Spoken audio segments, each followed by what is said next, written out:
Hi guys, nabon sabin tuni ko in avelin hiti channel and kandim kilabe. Tuni ko iga say no mo hi le adang hi ko in unboxing khat ga ball home ki ni te hi kadi hi video kan sin in hi le microphone mama hi in microphone hi double hi in hi chun i tabang ham asunga hi nga beo hi ahong thun na hi hapta khat lang hi ta flip ta na ko order hi chi aman hi ai le sang le jasagi le som ko le nga hi je sang le jasagi le som ko la nga 1795 man hi je se flip ka na ko na hi in belaw chun hong lo lại hi chun ga hong hi tin ga beo hi asunga hi tabang umam nggak welcome gitu.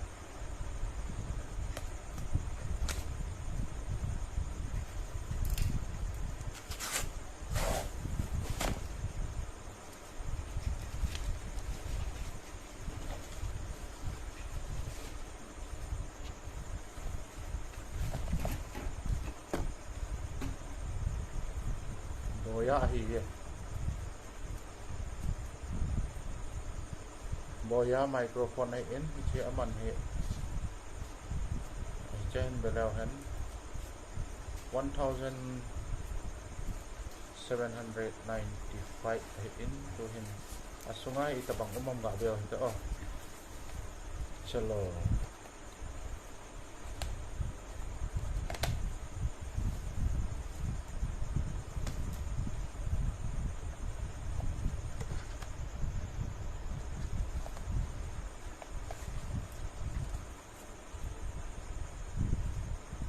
còn kêu kịp tên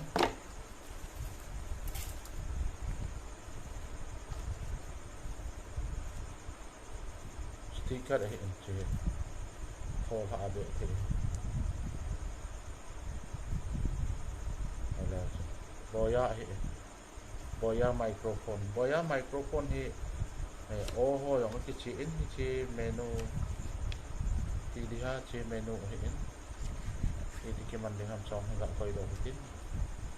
sehile ini sungai ci tak dia mungkin di tabang umam di biasa tabang sini stainless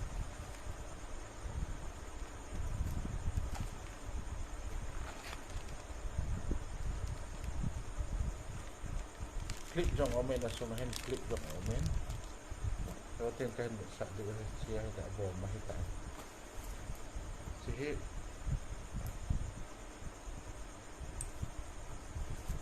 và leo chuẩn chiếc microphone chỉ tế này microphone Boya microphone hiện và leo cho nó hơi dừng nếu sợ hiện chỉ pin khát hay chỉ về là cần pin khát hiện mũ hình thì có imo thể điều tiếng lẽ clip hí ngạo bèo thì chỉ microphone cho mà sụt tủ thì có hình dòng nhiều miếng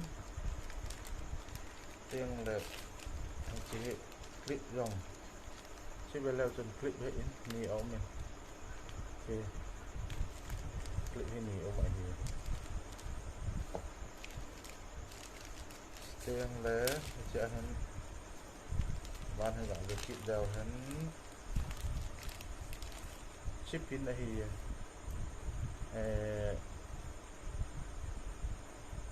đang họ ấy bàn đứng tiếng là chỉ ba hay sự của thể thì oke, boleh tu.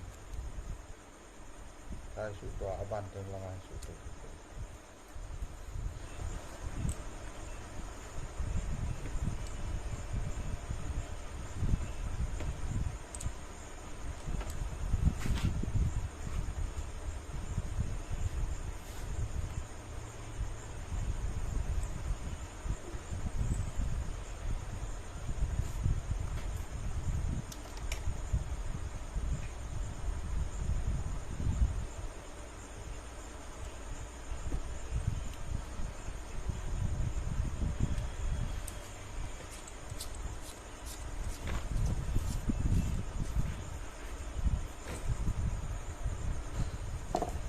hele clip hi ga su tong katin ga sa nya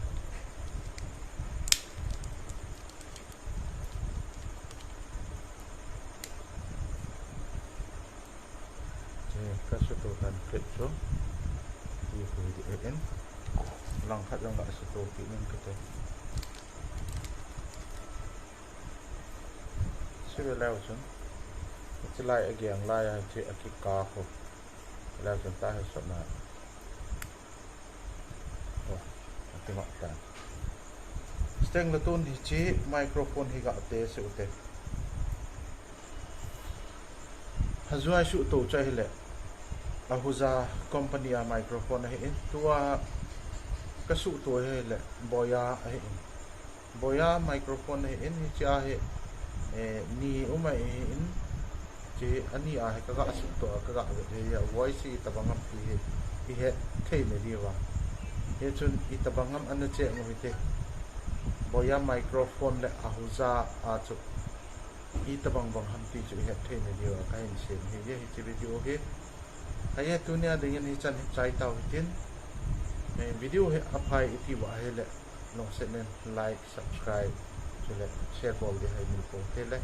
ka ki pa ele chan chuyan